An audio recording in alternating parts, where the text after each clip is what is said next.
His book is called Devil Dogs, King Company, 3rd Battalion, 5th Marines, from Guadalcanal to the shores of Japan. And author Saul David joins us now. Welcome to the show, sir. Very nice to be here. Thank you. Yeah, well, we're happy to have you. And it's very interesting.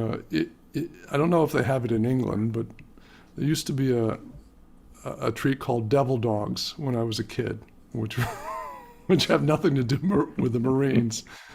But I want to clarify for folks, if you could give them the history of that name as attached to the Marines, and what French patch are they allowed to wear on their left shoulder of their uniforms?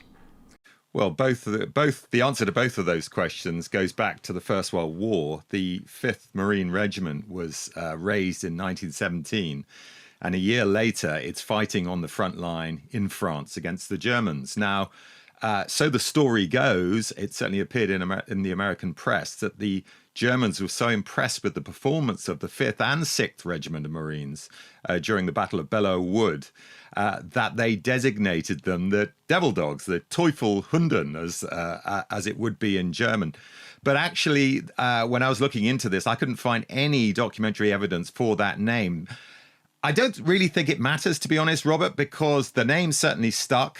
The soldiers to this day, members of the 5th Regiment, still refer to themselves as Devil Dogs and are very proud to do so. And what is not in doubt is that the Germans found them a very formidable foe, which comes on to the answer of your second question, which is that the French were pretty impressed by the way the Americans were fighting on their same side during the First World War, that they accorded them this special honor of wearing what's called the fourragère, which is effectively a kind of braided cord you would wear on your left shoulder. And this is, in effect, a unit citation, and was awarded specifically to the Devil Dogs for winning the equivalent of 5 Croix de Guerre, which is the French Gallantry Award. So it's a pretty special award, and it's still worn to this day.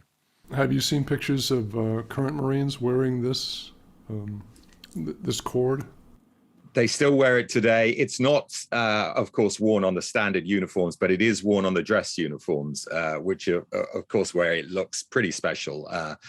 It's interesting. I've just written a book about paratroopers in the Second World War, British paratroopers, and they had something similar. It wasn't a fourragère, but it was a braided cord that they wore through their soldiers. So I think, for elite units, this became something quite special that would set them out from the crowd. Oh, I see. I know Marines like to be set out from the crowd. Now, in your research and in the notes on the book, you discovered that there were a number of talented writers in 3rd Battalion. And how was this, as a researcher and historian, to work with firsthand accounts that were so well written? Well, it was absolute gold dust. I mean, one man is chiefly responsible, of course, and that's Eugene B. Bondurant Sledge, who's written arguably the best enlisted man's account of war in the Pacific from the ground level. And that book, of course, was called With the Old Breed. It's still in print today. I dread to think how many copies it's sold. It's a really wonderful book. And what's particularly special about it is the way he writes in such beautiful, articulate and thoughtful prose the reality of life as an ordinary Marine fighting in the Pacific. He doesn't pull any punches. When he comes across an officer he's not impressed with, or when his fellow soldiers do things he doesn't approve of, he puts it down.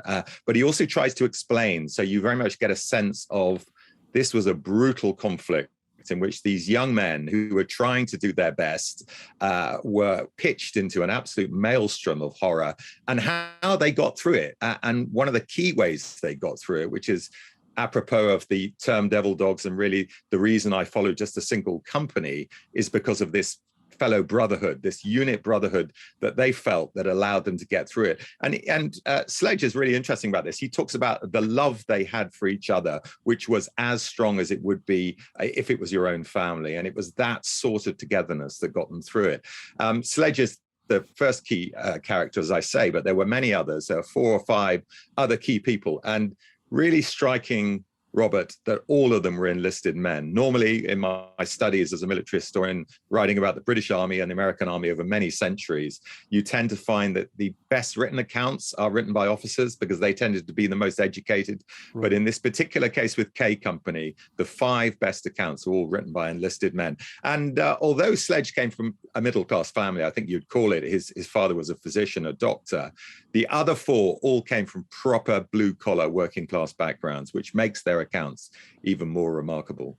The book is called Devil Dogs, King Company, 3rd Battalion, 5th Marines, from Guadalcanal to the shores of Japan.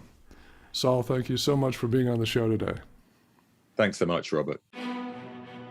Catch the full episode at the link above or check out another video and click that subscribe button for more great content.